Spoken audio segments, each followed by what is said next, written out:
Hi hello welcome back to my channel. So long weekend వచ్చింది. Long weekend plan ఏంటి అని ఆలోచిస్తుంటే నాకైతే టెంపుల్స్ తిరగడం చాలా ఇంట్రెస్ట్. అండ్ ఇదైతే తెలంగాణలో జగిత్యాల జిల్లాలోని ధర్మపురి లక్ష్మీ నరసింహస్వామి టెంపుల్ అన్నమాట. ఇదైతే ఒక ప్రసిద్ధి పుణ్యక్షేత్రం అనే చెప్పుకోవచ్చు మనం. అండ్ ఇక్కడ మెయిన్గా యమధర్మరాజు ఆలయం ఉండడం ఒక స్పెషల్.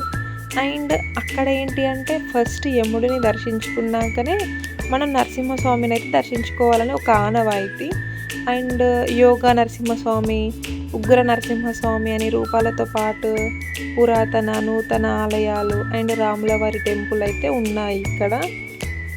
అండ్ ధర్మపురిలో ప్రత్యేకతలు ఏంటి అంటే యమధర్మరాజు ఆలయం అని మనం చెప్పుకోవచ్చు. అండ్ ఇది ఏంటంటే నరసింహస్వామి ఆలయానికి అనుబంధంగా ఉండడం ఇంకా స్పెషల్. ఇలా రేర్ మన దేశంలోనే చాలా అరుదైన విషయం అన్నమాట. అంటే యమధర్మరాజుని మనం దర్శించుకోవడం వల్ల మనకి యమగండం అయితే తొలగిపోతుంది అనేసి అయితే చాలామంది నమ్ముతారు.